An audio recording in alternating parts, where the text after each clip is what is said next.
Yes, of course. Yeah, I think everyone did. Definitely, it's a really big time.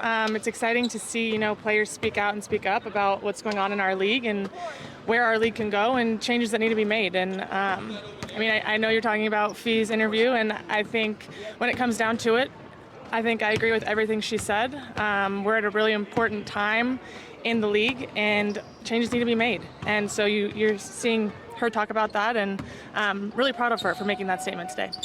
I think Nafisa, you're saying what she said in the tone and tenor in which she said it is a different tone and tenor perhaps than we have heard from the players in general. When it comes to how she presented those thoughts and the changes that she would like to see, you said you agree with her.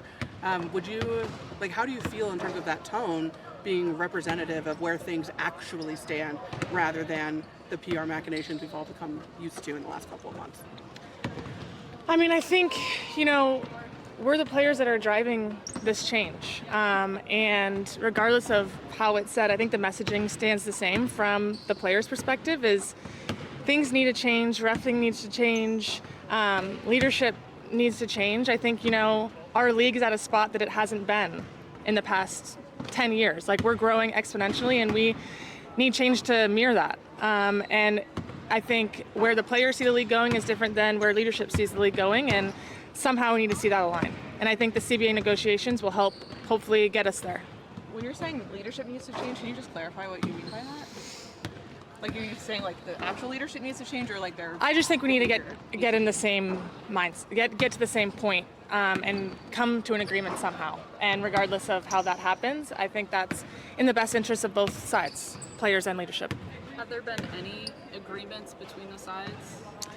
We're not there yet, so hopefully that can happen soon. But as far as I know, we're not there. What else have you heard about the status of negotiations at this point?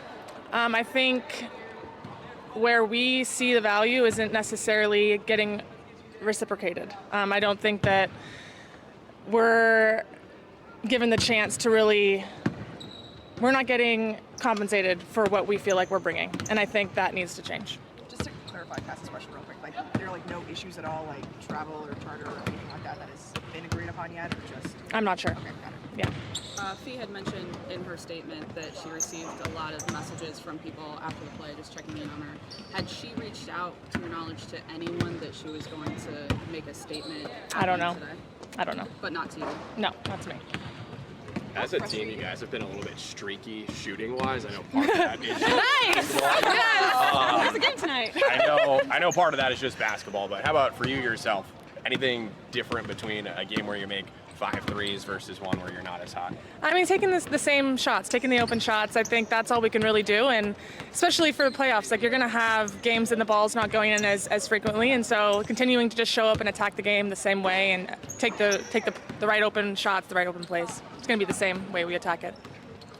The Aces have talked a lot about punching first in these, especially this type of game. Just what do you guys need to do to kind of combat that, especially to start out? Yeah, I think the more aggressive team wins, and that's been the messaging from Steph, and I think we've seen it that calls are made by the aggressor. So we're going to hopefully make the first punch today and not be on our heels and just attack the game like it means as much as it does to us. And hopefully you see that tonight, and hopefully we can make the first punch. Taking another flight back here for this game, just how's the back doing? It's good. It's good. It's honestly better today, so excited about the game. Obviously, we're excited to be back here, one game away from making the finals, so I think everyone's just really eager for tonight. Having been in this elimination position now 3 times now, a 4th, does the message change at all? Does the mindset change at all? Have you learned anything from being in this situation and winning so many times already? Yeah, I think it really comes down to every little thing. Every 50-50 ball, we watched clips from our wins, and it's diving on the floor for those extra possessions. It's getting those jump balls. Those little things change the momentum of the game and ultimately are the plays that either we win or we lose. Whether the ball's going in or not, I think our effort's going to be the biggest thing impacting the game. You guys have typically done well with your backs against the wall. People have talked about you guys don't really feel as much pressure, at least from externally. Mm-hmm. It's really just that internal standard that you've been really holding on to. Do you feel like that helps in a situation like this where you know what the stakes are, but maybe do you feel like the pressure's not as as pertinent or as there? Yeah, I think this whole season, I think we've been continuing to beat the expectations, and I feel like we do have a bit of the underdog mentality. People don't expect us to be here. People definitely don't expect us to make it to the finals, and I think that does take a little bit of the pressure off, so to speak, but at the same time, I think all of us expect to win tonight, and there's always pressure to be the best versions of ourselves and the best version of our team, and so there's pressure there, but I think it's exciting to have, you know, the opportunity to surprise people. From game 3 to 4, what did you feel like you and the team did better against Jackie defensively?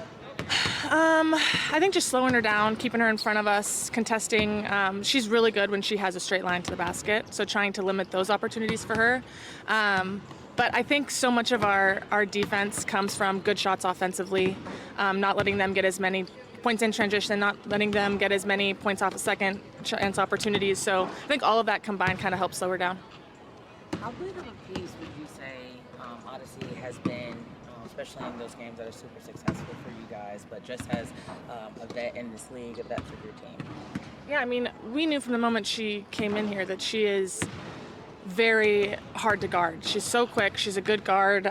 She's able to get tough shots off. And I think the difference is when she's aggressive and when she's looking to score, it opens up so much more for us offensively.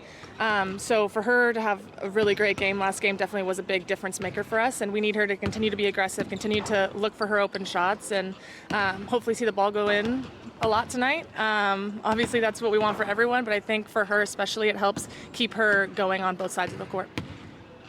I know you guys are just getting started with Shootaround, but has anyone acknowledged yet, or have you thought about how like this could be the last, game of the season in terms of just like, extra urgency and stuff like that? I mean, we've had 3 games now that we've been in the exact same position. It's either win or our season's done. So I think from a mindset perspective, it's no different. We're, going to play this game like it could be our last, and I think we're used to having our backs up against the wall, and we've performed well under that type of pressure. So excited about tonight. I think everyone's we don't want to stop playing together. I think we've been through so much this season that we just want to continue to play more basketball games together. And if we have a chance to play more games at home, then we're even more excited about that. So we're just attacking this game like we have the last 3.